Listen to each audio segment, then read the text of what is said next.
It's been 5 years we've been liveaboard full-time on this boat, and we have never done a boat tour. It doesn't particularly bother me that we haven't really done one, but I know there's a lot of you out there who have asked us many times.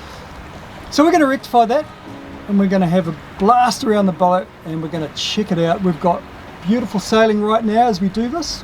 Firstly, we've got 15-20 knots coming from that direction back there, and pushing us beautifully up this channel. Makes calm it waters. Very comfortable. It's a perfect sort of moment to go and do a boat tour, I reckon.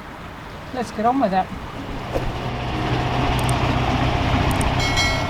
So if you're in the market for a sailing, cruising catamaran for your family, this is a seriously affordable option. Fountaine Pajot Belize, 43 foot, 13 metre, 7 metres wide.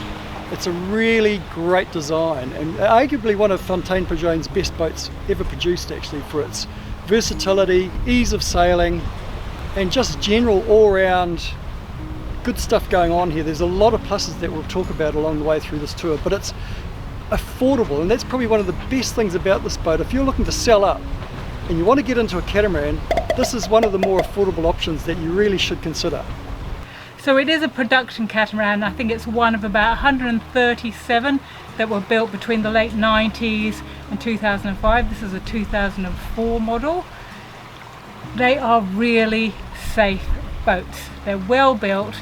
They've got a sunken cockpit. If you've got small children, I'd say it's nigh on impossible for them to fall out of the cockpit unless you were capsizing. Great for a young family. And now we're coming inside, and it's literally one step you're in the saloon, another step you're in the kitchen, or galley. It's galley up here, and there's a little bit of flow between the two. It's not a huge space, there's no big dance floor here. It is a lovely big table. There's a big seating area which you can actually sleep on, but this table doesn't go down, which is a bit of a pity because that would be a really nice day bed. One of the biggest questions that we get asked is, what do you eat on a boat? We still rely on supermarkets and markets to buy all our food, and the food is the same around the world pretty much. You know, we buy a lot of fruit and vegetables. We have over here, we have a freezer that is chock-a-block full of meat and other frozen produce. And we have a 3-burner hob. So we literally live as if we were on land food-wise. Nothing has changed, just whatever we can get hold of between the countries. But most of it looks very similar to if we were living at home. I'm taking over from Rachel because this is my domain. This is where the magic happens, in the galley. You know for a fact that I produce some absolute masterpieces in this galley. Oh my God! I've been influenced heavily by French cuisine and a little bit of the Indian as well, to be fair. In fact, it probably majority is Indian based foods that I produce out of this magic area. Yeah, it's one of those soups that makes you go, am I hungry? Enough said. That is where that takes place, and in the oven is of course where the other part of it takes place. And here is the oven, of course. And this, ladies and gentlemen, is the sink area. This is the freshwater tap, and this is a saltwater tap. And I believe this is where the dishes get done. I don't know anything about that, but apparently that's the drying area, and they somehow get all stacked back into the drawers. It's incredible. How does it happen? Why is the forks all backward? It's unbelievable. Almost forgot to mention, actually, this shiny door here is our fridge. The great thing about boats is they really think about all the space, and we use every inch of space on our boat.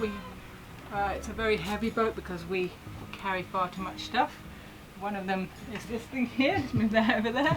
Oh no, I won't. Oh, out the window she goes.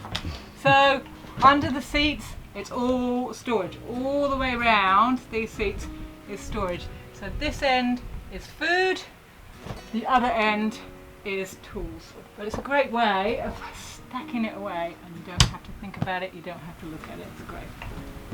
So I'll just show you how much room you've got here, because you can just, actually I usually take that one away, put that there, and although you're in a bit of a sausage position, it's actually quite a big area to sleep in. It's very comfortable. And I actually, most nights, recently we've been watching movies in the evening and I tend to fall asleep as soon as we put the video on. So I slept here quite a lot. Ta-da! There's the screen. Speaking of movies. Ta-da! There's the screen. So it's quite a compact little area. A lot goes on here, but we do actually spend an awful lot of time sitting around this table. On the other side of the TV we are in now, in the switch room, where the switchboard is contained, and this is where all the electrics are monitored and fused. If there's a problem, the fuse will pop, and then you go and deal with the problem. And here we have the Iridium Go, which through satellite downloads our grid files from Predict Wind, for which we can do our weather planning. And on the other side of this, beside the television, we have our Vespa AIS and also our VHF radio.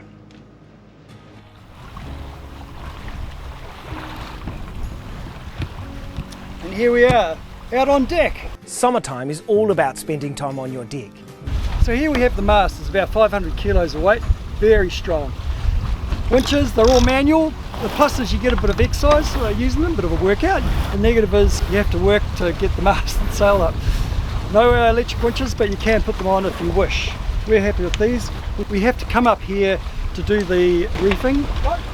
That's a potential negative for some people. It's no problem for us. Some boats, if they're sailing solo, have all the lines going back to the cockpit at the helm to do all that from there. We can't do that from the helm. We have to come up here to make changes to the reefing, lower the sail, whatever. Anyway, we're coming up to our destination. We're going to drop the pick. We'll show you the anchor locker while we're doing that, and then we'll carry on with the tour.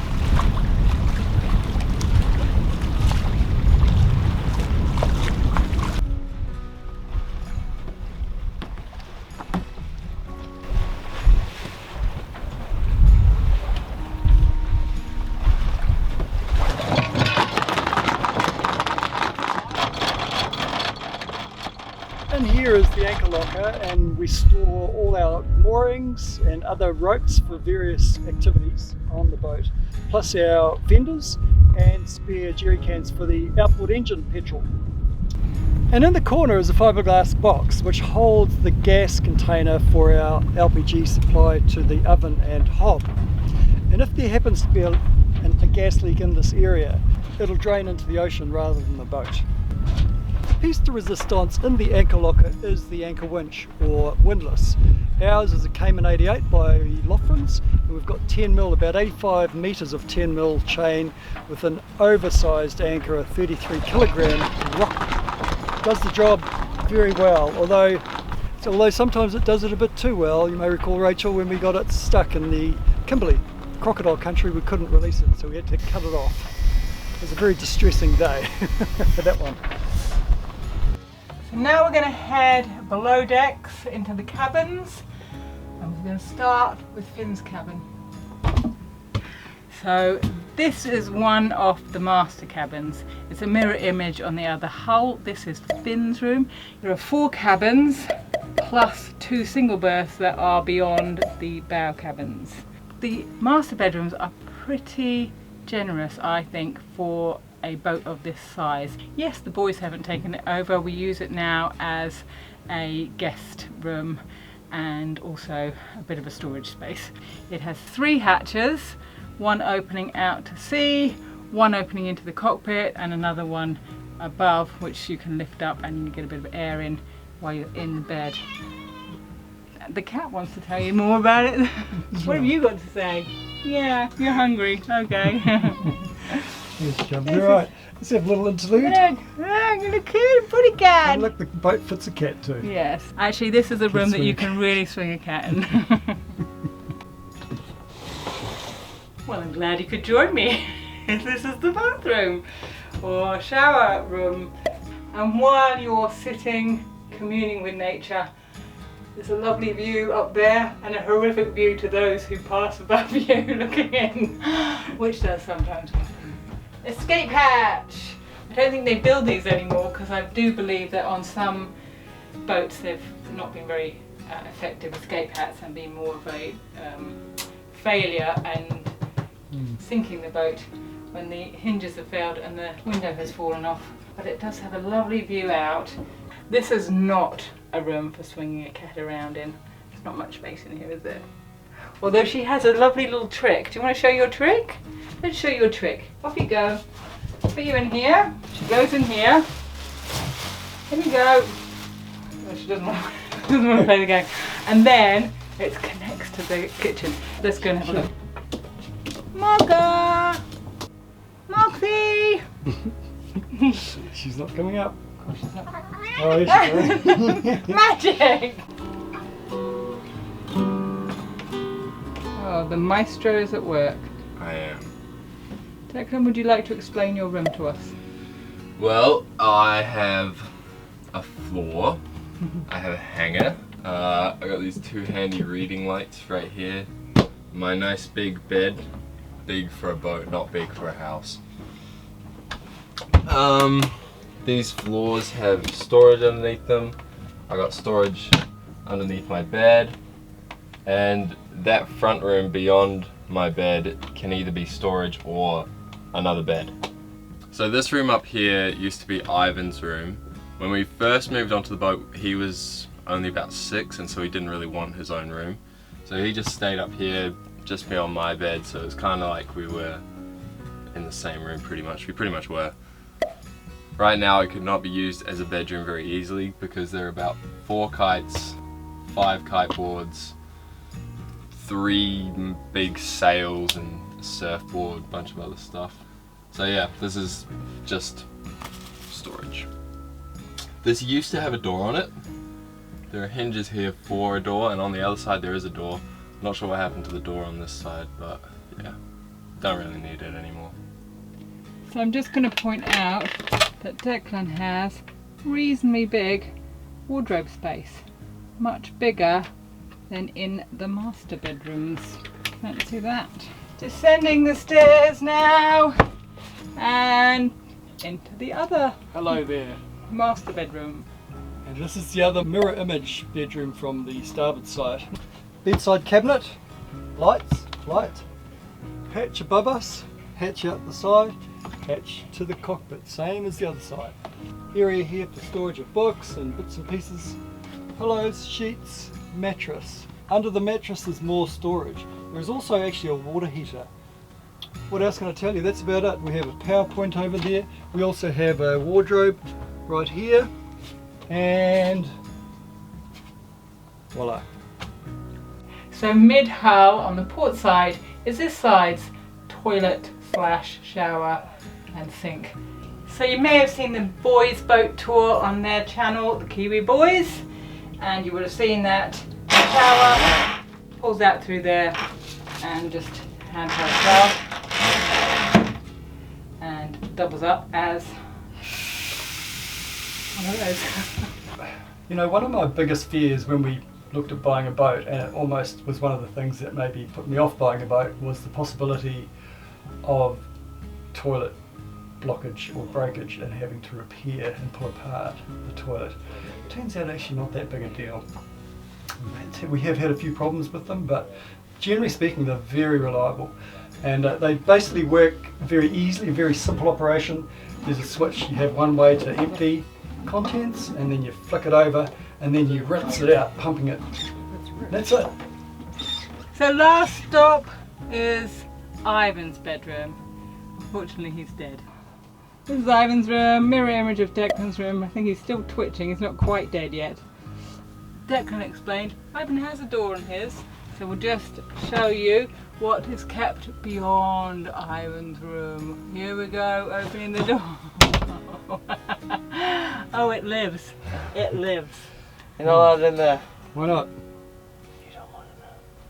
You don't want to know. So here we are at the helm station where the action occurs. We have our, down below first of all, we have our starters for the engines, the Yanmar 30 horsepower engines, throttle, steering helm.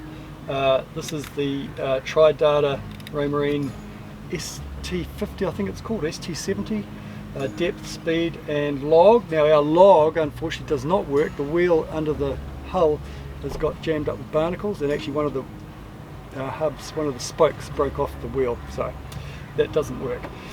This is our wind vane, points to where the direction of the wind is coming from, gives the speed of the wind in knots. You can have it in true or apparent. This is our compass, very important piece of equipment. Across here we have the temperature gauges for port and starboard engine, and then the auto helm, Bob, the autopilot, where we operate from. Critical piece of, probably the most important piece of electrical equipment on the boat, for us anyway, in terms of comfort of sailing. So here we are in starboard engine bay. Right alongside me is the shore power controller, and that's the controller there. Actually, that's the switchboard. Sorry, there's the controller right there, and that's the switchboard that sends out all the sparks throughout the boat. That's an isolating switch. Up here we have the inverter. Ours is a 2 kilowatt inverter. We used to have an 800 watt one. When we got hit by lightning, we upgraded to 2 kVA. I wish we'd actually gone bigger again, to be fair. Light switch. Over here is a bunch of electrical dumpers where we have actually too much energy going into the batteries. They offload into these here. And here we have the batteries. We have 8 6-volt, so it's 12 volts. They're paralleled up to 12 volts. Beside me here is the auto helm again, Bob the autopilot. This is the actual driving unit that controls the tiller, which connects to the rudder. Beneath me is starboard engine, the Yanmar 30 horsepower engine and SD20 sail drive. We've had a lot to do with those sail drives recently. So on the port side, it's pretty much the same as this, with the 30 horsepower Yanmar on that side as well. The only real difference is the water maker is on that side of the boat as well. It's an Ecotech, it does a fantastic job, pumps out, we get 60 litres an hour of water in from it, and it's critical to our ongoing cruising the world. So out the stern on the 2 davits we have solar panels on top, and underneath we have our 3.1 metre high field tender. Got a 15 horse Merc on the back, and it's like our car. You know, when you guys get out the house, you jump in your car. When we get out of ours, we jump in the tender. It's a must-have.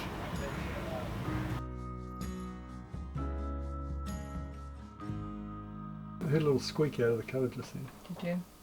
No, she'll start calling. Hello! Oh, there she is. Special delivery! Just like one of those people that pops out of a cake. Yeah. Where'd you come? Happy birthday to you. Happy birthday, Mr. President. Happy